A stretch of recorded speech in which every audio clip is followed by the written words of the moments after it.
सम्पूर्ण दर्शकबिनलाई स्वागत छ आजको यस भिडियोमा। आज निर्वाचन प्रहरीको लिखित परीक्षामा कस्तो प्रश्न आउँछ यसको बारेमा हामी छलफल गर्नेछौँ। भिडियोलाई अन्तिमसम्म हेर्नुहोला। भिडियो मन परेमा लाइक, कमेन्ट, सेयर गर्नुहोला। यदि नयाँ हुनुहुन्छ भने च्यानललाई सब्स्क्राइब गर्न चाहिँ नछुटाउनुहोला। अब लागौँ आजको विषयतर्फ। प्रत्येक जिल्लामा चाहिँ यो निर्वाचन प्रहरीको लिखित परीक्षा चाहिँ जिल्ला प्रहरी कार्यालय लिने हुनाले यसमा चाहिँ जिल्ला प्रहरी कार्यालय हुन्छ। जिल्ला प्रहरी कार्यालय फलानु भन्ने हुन्छ। त्यसैगरी प्रतिनिधि सभा सदस्य निर्वाचन 2082 को लागि निर्वाचन 2082 सुरक्षार्थ खटिने निर्वाचन प्रहरीको भर्ना भइरहेको छ। अहिले लिखित परीक्षामा सोधिने परीक्षाको नमुना 100 पूर्णाङ्क 100 हुन्छ। त्यसैगरी उत्तीर्णाङ्क 40, समय चाहिँ 30 मिनेटको हुन्छ। जो हामीले चाहिँ पास हुनलाई 20 वटा प्रश्न सही टिक लगाएको हुनुपर्छ। अब दर्ता नम्बर यहाँ लेख्ने। अनि त्यसैगरी नाम थर। अब वस्तुगत प्रश्नतर्फ आजको पहिलो प्रश्न छ, निर्वाचन प्रहरी हुन शैक्षिक योग्यता कति चाहिन्छ भनेको छ। यसमा चाहिँ साधारण लेखपट भयो हुने।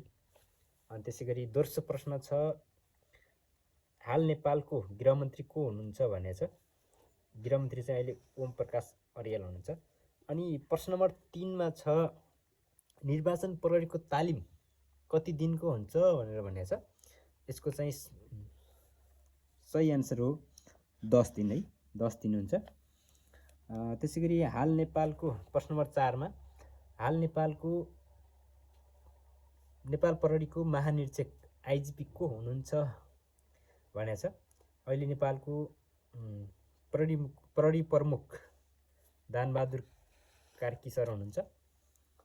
त्यसैगरी प्रश्न नम्बर 5 मा छ, नेपालको सबभन्दा ठुलो जिल्ला कुन हो भनेर भनेको छ 5 नम्बरमा। यसको राइट एन्सर हो डोल्पा। क्षेत्रफलको आधारमा डोल्पा हो है। अब त्यसैगरी अर्को प्रश्नमा जान्छौँ हामी। प्रश्न नम्बर 6 मा निर्वाचन प्रहरी हुन न्यूनतम उमेर कति पुरा भएको हुनुपर्छ भनेको छ। यसको लागि चाहिँ 18 वर्ष पुरा भएको हुनुपर्छ।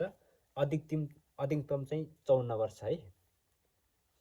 निर्वाचनमा खटिएको क्रममा निर्वाचन प्रहरीलाई एक ठाउँबाट अर्को ठाउँमा जान आउन कति रकम उपलब्ध गराइन्छ भनेको छ।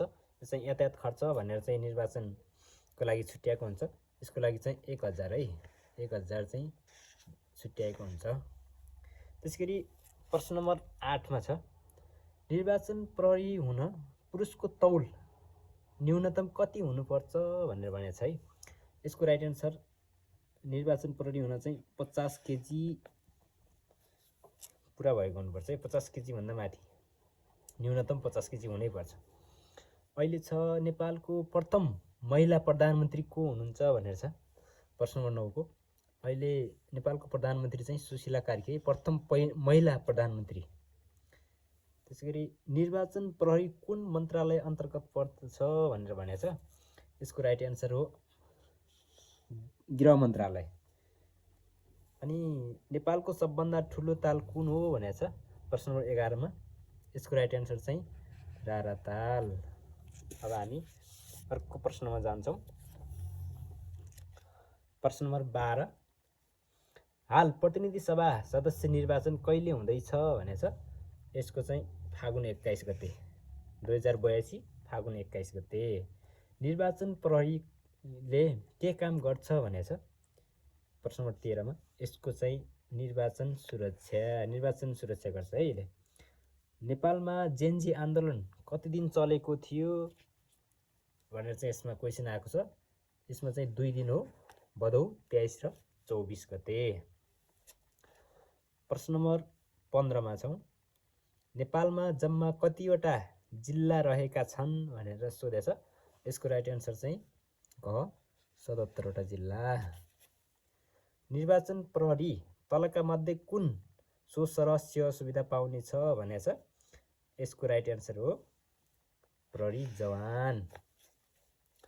प्रश्न नम्बर 17 मा निर्वाचन प्रहरीमा तलका मध्ये कस्तो व्यक्तिलाई प्राथमिकता दिइनेछ भनेछ? पूर्व म्यादी प्रहरी, पूर्व सैनिक, पूर्व प्रहरी, माथिका सबै। यो माथिका सबैलाई चाहिँ प्राथमिकता दिइनेछ है। प्रश्न नम्बर 19 मा निर्वाचन प्रहरी सञ्चालन तथ्य निर्देशिका गर्ने कार्य कुन मन्त्रालय अन्तर्गत कुन मन्त्रालयले गर्दछ भनेछ? यो चाहिँ गृह मन्त्रालयले गर्दछ है। त्यसैगरी अर्को प्रश्नमा जाउँ। नेपालको राष्ट्रिय खेल कुन हो भनेर सोधेको छ। यसको राइट एन्सर चाहिँ भलिबल। नेपालको राष्ट्रिय खेल चाहिँ भलिबल हो। नेपालको सबभन्दा लामो नदी कुन हो भनेर सोधिरहेछ। यसमा चाहिँ कर्णाली। प्रहरी खबर गर्न कुन नम्बरमा प्रयोग गरिन्छ भनेको छ? प्रहरीलाई खबर गर्न कुन नम्बर प्रयोग गरिन्छ भनेको छ?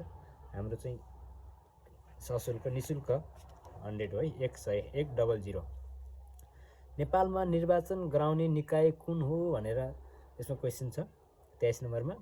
यसमा चाहिँ निर्वाचन आयोगले चाहिँ निर्वाचन गराउँछ। निर्वाचन प्रहरीको कार्य अवधि कति दिनको हुन्छ भनेर चाहिँ सोधेको छ। यसमा चाहिँ अहिलेको अनुसार 40 दिनको कार्य अवधि तोकेको छ। अब प्रश्न नम्बर 25 निर्वाचन प्रहरीको दर्जानी चिन्ह कस्तो हुन्छ भनेको छ? रिबन, 3 तारा, 1 तारा। दर्जानी चिन्ह हुँदैन। ठिक है, यो हुँदैनमा ठिक हो। ल यदि भिडियोको मन परेमा लाइक, सेयर, कमेन्ट गर्नुहोला। नयाँ हुनुहुन्छ भने च्यानललाई सब्सक्राइब गर्न नछुटाउनु होला। यस्तै भिडियोको लागि च्यानल सब्सक्राइब गरी बेल आइकन दबाउनु होला। 25वटा क्वेसन आज भयो भने 25वटा चाहिँ अर्को भिडियोमा ल्याउने नै छु। हस्, आजलाई यति नै।